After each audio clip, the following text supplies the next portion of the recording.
Welcome to Rudra cooking. இன்றைக்கி நம்ம hotel இருக்கிற அதே டேஸ்ட்டில் ஒரு ரெசிபி செய்ய போகிறோம். அது என்னென்னா ரசமலாய். குழந்தைகளும் மிகவும் விரும்பி சாப்பிட்ற அந்த ரசமலாய் எப்படி செய்யறதுன்னு வீடியோக்குள்ளே போகிறதுக்கு முன்னாடி நம்ம சேனலை மறக்காமல் சப்ஸ்கிரைப் பண்ணிக்கோங்க. சமையல் பண்ணுங்கள். ரொம்ப ரொம்ப சந்தோஷமாக இருங்க. வாங்க வீடியோக்குள்ளே போகலாம். ரசமலாய் செய்யறதுக்கு நான் 2.5 லிட்டர் பால் எடுத்திருக்கேன். சர்க்கரை ஒரு 1/4 கிலோ எடுத்திருக்கேன்.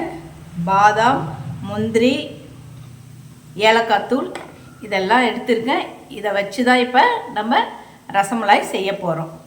நானே இப்போ 1 லிட்டர் பால் எடுத்து ஒரு கிண்ணத்தில் ஊற்றி வச்சுருக்கேன்.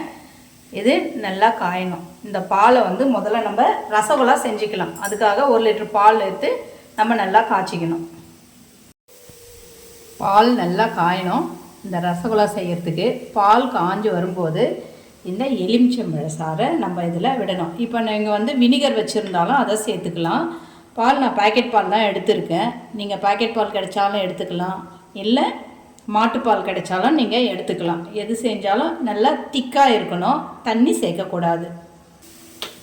பால் காஞ்சிடுச்சு, பொங்கி வருது. இந்த நேரத்தில் ஒரு எலுமிச்சம் பழத்தை நான் பிழிஞ்சு வச்சுருக்கேன். இந்த சாறை இதன் கூட சேர்த்துடலாம். அப்போ பால் நல்லா திரிஞ்சு வரும்.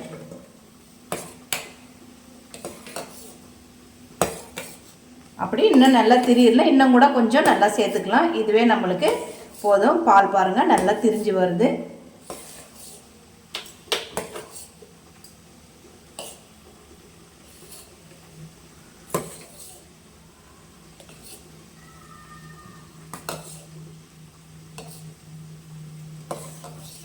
பால் நல்லாவே திரிஞ்சிருக்கு. இப்போ நம்ம இதை வடிகட்டி எடுத்துக்கிட்டோம். கீழே ஒரு யானை வச்சுருக்கேன். அது மேலே ஒரு வடிகட்டி வச்சு அதில் ஒரு காடா துணி இதை போட்டு இப்போ நம்ம இதை வடிகட்டி எடுத்துக்கலாம்.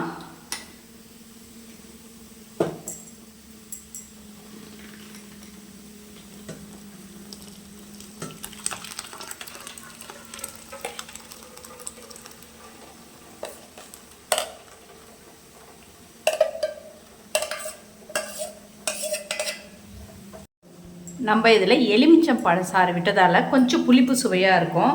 அந்த புளிப்பு சுவை போகிறதுக்கு கொஞ்சம் தண்ணியை விட்டு நம்ம இதை நல்லா இந்த மாதிரி தண்ணியை விட்டு அலசின மாதிரி செஞ்சோம்னா அந்த புளிப்பு சுவையெல்லாம் இதில் போயிடும். இப்போ இந்த மாதிரி ப்ரெஸ் பண்ணோம்னா அதில் இருக்கிற தண்ணி எல்லாமே வடிஞ்சிடும்.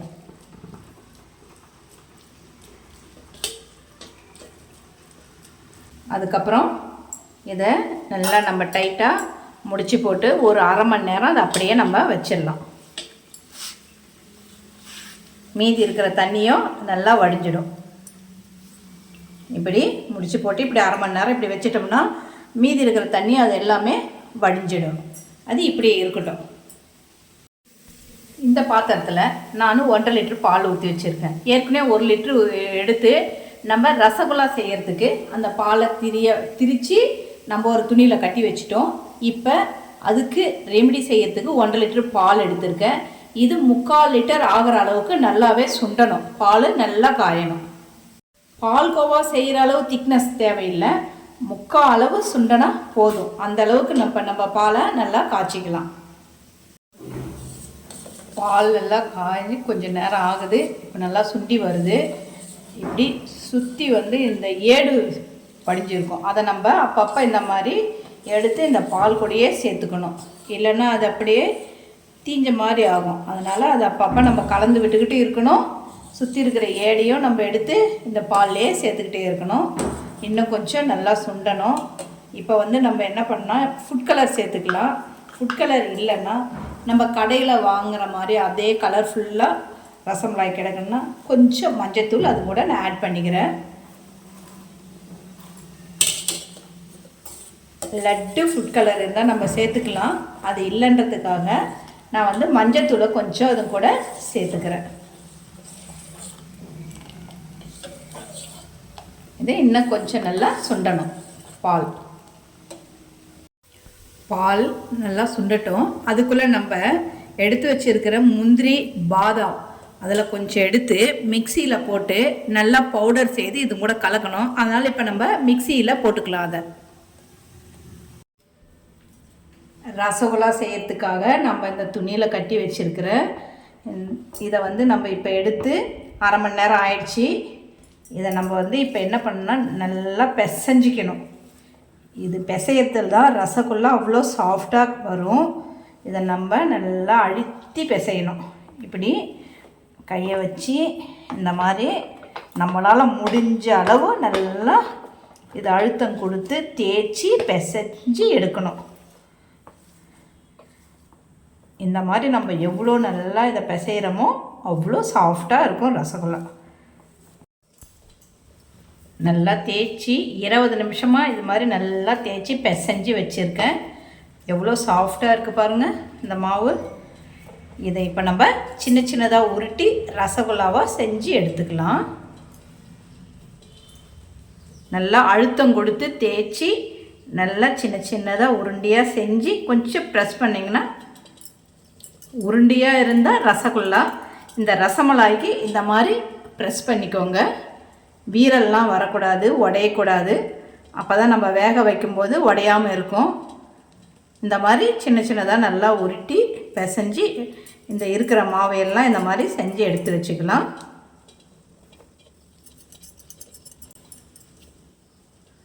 நல்லா அழுத்தம் கொடுத்து நல்லா தேய்ச்சி வீரல் இல்லாமல் இந்த மாதிரி செஞ்சு வச்சுக்கலாம்.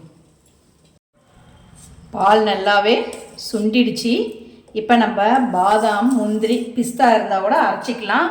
என்கிட்ட பாதாம் முந்திரி மட்டும்தான் இருந்தது. இதை நம்ம அரைச்ச மாவை நம்ம இந்த மாதிரி பவுடர் மாதிரி அரைச்சி வச்சுருக்கோம்ல, இப்போ இது கூட நம்ம கலந்துக்கலாம். கலந்து நல்லா கலந்து விட்டுக்கணும். இது கூட சேர்த்து இப்போ நல்லா கலந்து விட்டுக்கணும்.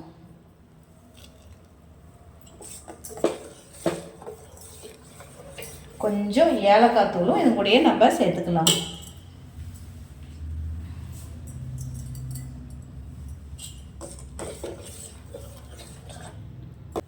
சர்க்கரை எடுத்து வச்சுருக்கோம். நமக்கு இதுக்கு எவ்வளோ சர்க்கரை நம்ம இனிப்புக்கு தகுந்த மாதிரி, ஒவ்வொருத்தர் அதிகமாக இனிப்பு சாப்பிடுவாங்க, ஒவ்வொருத்தர் குறைவாக சாப்பிடுவாங்க. அதுக்கு தகுந்த மாதிரி நம்ம சர்க்கரை இது கூட சேர்ந்து கலந்துக்கலாம்.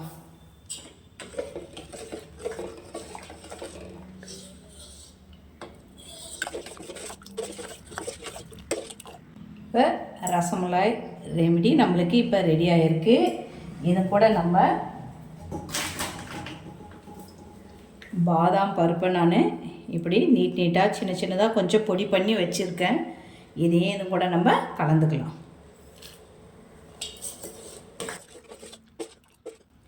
ரசமலாய் செய்வதற்கு ரெமெடி ரெடி ஆகிடுச்சு. ரசகுல்லாவை வேக வைக்கிறதுக்காக நான் ஒரு கிண்ணம் வச்சுருக்கேன். அதில் இப்போ நம்ம வந்து 150 கிராம் சர்க்கரையை சேர்த்துக்கிறேன். அதே மாதிரி ஒரு 4 மடங்கு தண்ணி ஊற்றிக்கலாம்.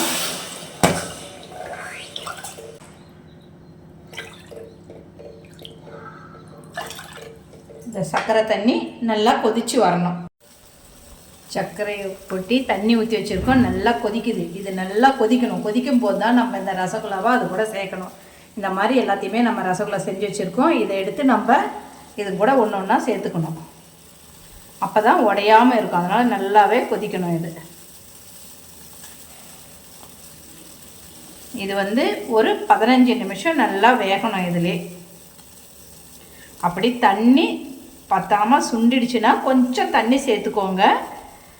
அப்பப்போ திறந்து பாருங்கள். 15 நிமிஷம் நல்லா நம்ம மூடி வச்சு வேக வைக்கணும். இது ஒரு 15 நிமிஷம் வெந்துச்சுன்னா அவ்வளோ சாஃப்டாக ரசகுல்லா நம்மளுக்கு ரெடி ஆகும். இதை நம்ம இப்போ ஒரு தட்டு வச்சு மூடி வச்சிடலாம். 15 நிமிஷம் ஆயிடுச்சு. நம்ம திறந்து பார்க்கலாம் எந்த அளவுக்கு வெந்திருக்குன்னு.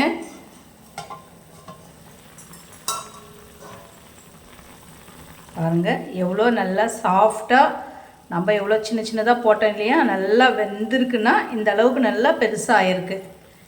இப்போ ரசகுல்லா நல்லாவே வெந்துடுச்சு. இதை அப்படியே கொஞ்சம் நேரம் ஆற விட்டுடலாம்.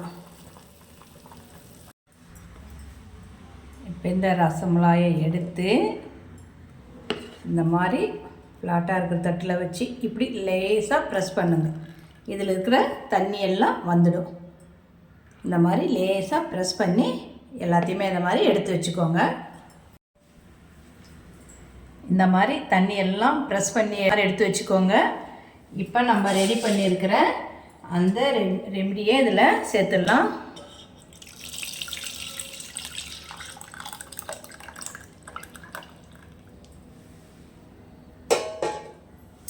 இப்போ இது அப்படியே ஒரு 2 மணி நேரம் நல்லா ஊறட்டும்.